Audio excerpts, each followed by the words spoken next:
Okay, for those of you who missed the colligative properties lesson, I'm going to go ahead and review it here. You should have the notes and be following along and filling in the missing information. You will also have access to these slides on the class website. Just go to week 17, lesson 1, and you'll see the slides are there. Okay. So if I go too quick, then just go back and go to the website. All right, so the first concept we're going to go over is electrolytes. So an electrolyte is going to be any substance that's basically breaking down into multiple components into a positive ion and to a negative ion. Okay, dissociation, that word's going to keep coming up. That's basically just a fancy word in chemistry that means to break apart into simpler parts. Okay, so for example, sodium chloride, NaCl, that is an electrolyte because it breaks down. So I can write that here. So NaCl, we know that breaks down into a positive ion and a negative ion when it's placed in water. Okay, so it'd be an example of a electrolyte. Okay, let's go ahead and go on to the next slide here. Okay, so then we have this is kind of a review. We've already gone over this, right? So in order to conduct electricity, you need to have free moving ions. So if we look at here, we have a salt solution. So we have NaCl, right? Sodium chloride. We have a positive ion and a negative ion. Those can move around. Therefore, we have charges and they're able to move, so we can conduct electricity. In this example, we have sugar, right? So this is sugar. Sugar does not ionize, meaning that it doesn't break apart into ions. It stays as one single covalent compound. So if I were to check whether this conducts electricity, it would not conduct electricity because it does not have free moving ions. Okay. All right, let's go over the difference between a weak electrolyte and a strong electrolyte. So in a strong electrolyte, for example, such as hydrochloric acid, HCl, you're going to notice that we have a complete breakdown of this compound. So this would be the hydrogen, and this would be the chlorine molecule. So they completely break apart. None of them are together. So that's a strong electrolyte. It breaks apart completely. So you do want to write that somewhere on the side here. So breaks apart completely. In other words, a complete dissociation. A weak electrolyte would be this example. If you see this example, there are some of these that have broken apart, but there's also some of them that stay together. So in a weak electrolyte, we have a partial breakdown of the compound into ions. Okay, so I'll repeat it again. It's a partial breakdown of the ions. Some of the ions break apart, but some of them remain in their intact form. Okay, an example of that would be something like hydrogen fluoride, right? So this would be the hydrogen, this would be the fluoride, and they're not completely, or sorry, this would be the hydrogen, and this would be the fluoride. They're completely broken apart in some and not completely broken apart in other ones. Okay. All right. Colligative properties. So that's basically just any property that depends on the total amount of solutes that are there. So if I add more solutes, I'm going to change that property. We've seen freezing point depression. That's an example. When you add more solutes to a solution, we've seen that it decreases the freezing point. The other way around, when we add solutes, it also increases the boiling point. That's why we add antifreeze to a car's radiator to increase the boiling point, ensuring that the car doesn't overheat. Okay, let's do a little bit of review here. So we know that when we have water and we want to compare the structures in a solid state, we have a very strong formula, or strong, you can think about it as a strong structure, which we call a crystal. This would be a crystal lattice, right? That's what we call this repeating structure here. In the liquid form, they're much more separated, and they don't have that repeating form like they do in the solid. In the gas state, they're very far apart, and there's much less attraction between molecules. Okay, and we know that in this molecule here, this hydrogen is slightly negative, and it's attracted to the slightly positive hydrogen. Okay, so if anything disrupts this, if anything, for example, gets in the way of this bond here, or that molecular interaction, it's going to make it harder to freeze, so we'd have a freezing point depression. So So we've kind of gone over this when we went over the labs, but a freezing point depression is due to solutes preventing those water molecules from forming a crystal lattice. In other words, if I have pure water, they can easily freeze and compact, and we have a certain freezing point. However, when I add solutes, those solutes prevent that tight packing, therefore lowering the freezing temperature because it takes more energy in order to get to that same configuration. Okay, so if you see here, when we add salt, right, NaCl, these are going to disrupt this structure and prevent it from forming an organized structure. All right, so this is a concept we haven't really touched on, but the number of solutes, not only the concentration, but the number of solutes has a large effect on the freezing point depression. So more solutes is going to, or in other words, more dissolved particles will cause a greater freezing point depression.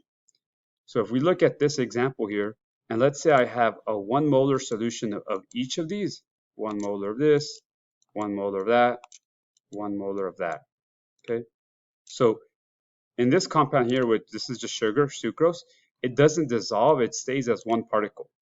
Sodium chloride breaks up into 2 particles, and then last of all, calcium chloride breaks down into calcium in 2, so it breaks down into 3 particles total.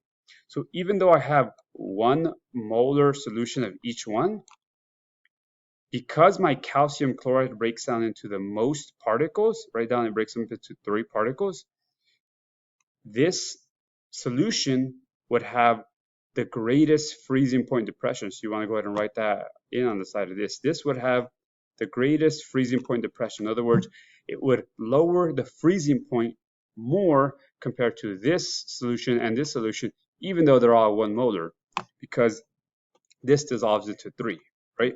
And if I have more dissolved particles, that causes more disruption of the crystals, therefore lower freezing point depression, okay? So if you notice here, we have 2, right? Because they stay together. Here we have 1, 2, 3, 4. And here we have 1, 2, 3, 4, 5, 6. So we have 6. So we have 2 of these calcium ions and 4 of these, right? So basically breaking down into 3 things, breaking down into 2, breaking down into 1, or rather staying as 1. Okay, let's go ahead and move on here. Vapor pressure. This is a new concept we haven't really touched on, but any liquid is going to have some of its particles turning into a gas. And some of that gas also goes back and turns into a liquid. There's what we call an equilibrium. Some things are being converted back, and then other things are being converted back to gas, back to liquid, back to gas. It's an equilibrium. Okay, so every gas or every liquid has gas on top that exerts a pressure, and that's what we call a vapor pressure. So solutes affect the vapor pressure of a substance. If you notice here, right, we have these let's say we can assume it's water, and this water is evaporating. Let me change the color here a little bit darker.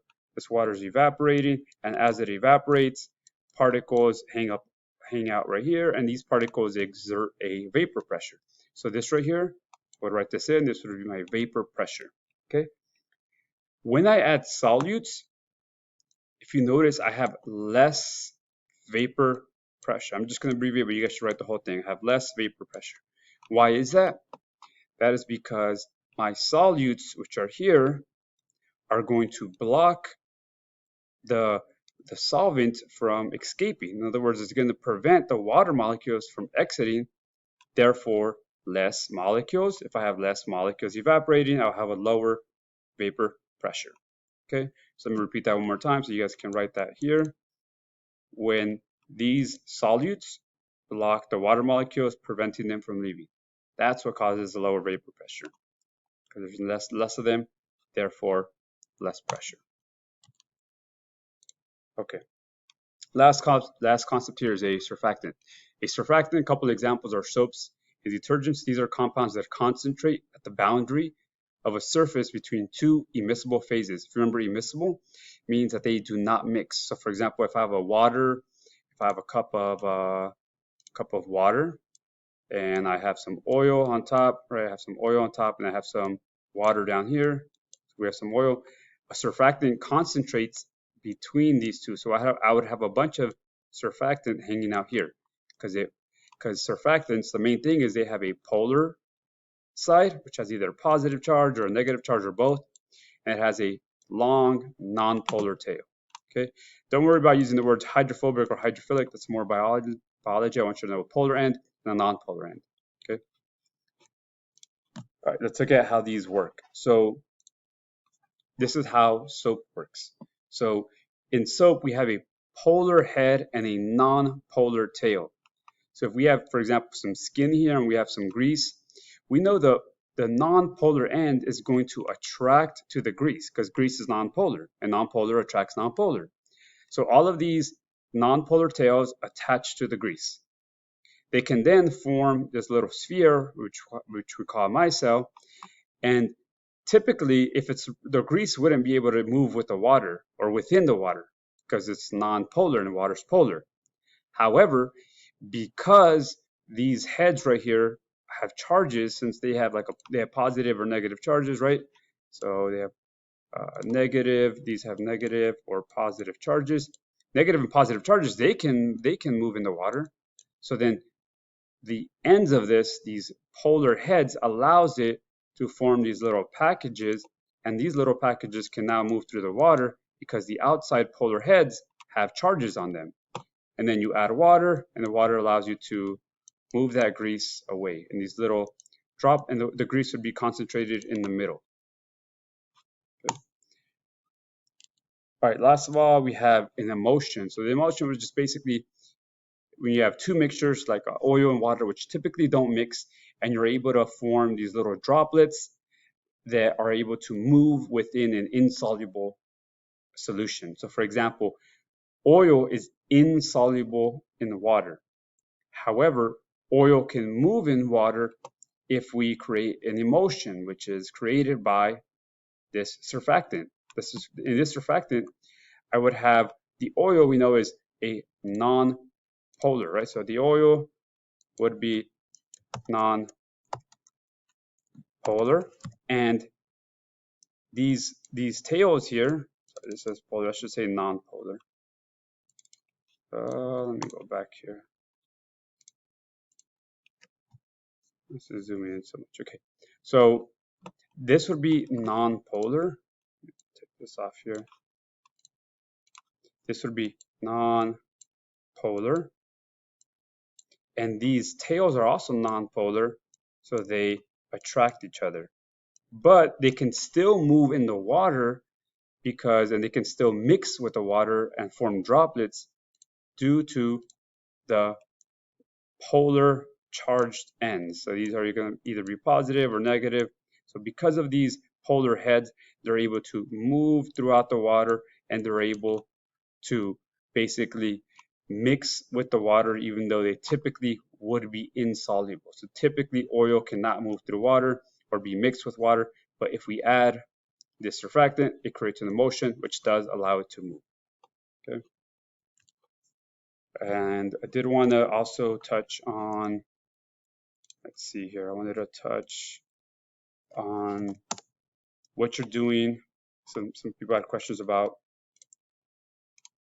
what they had to do for the CERs here. So for the CERs, I know it's been a while, but essentially what you're doing here is you are reading this and you are looking at these experimental data, and that's what you're going to be using for your CER here. Okay, for example, this first problem says, how does the amount of salt in water affect the freezing point?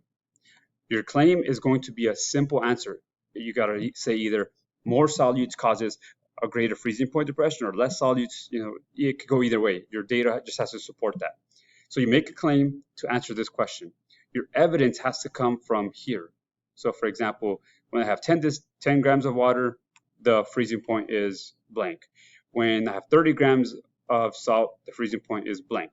Okay, so you just got to pick two examples, compare them, and then your reasoning is where you really explain why is it that adding more blank, or this, you know, for example, why is it that adding more salt does this to the freezing point. So at a molecular level, you want to explain. And this is, in this one you do very similar, but in this one you have the same concentration, but different amount of dissolved solutes, because some of them ionize and some of them do not ionize, and some of them ionize into multiple particle.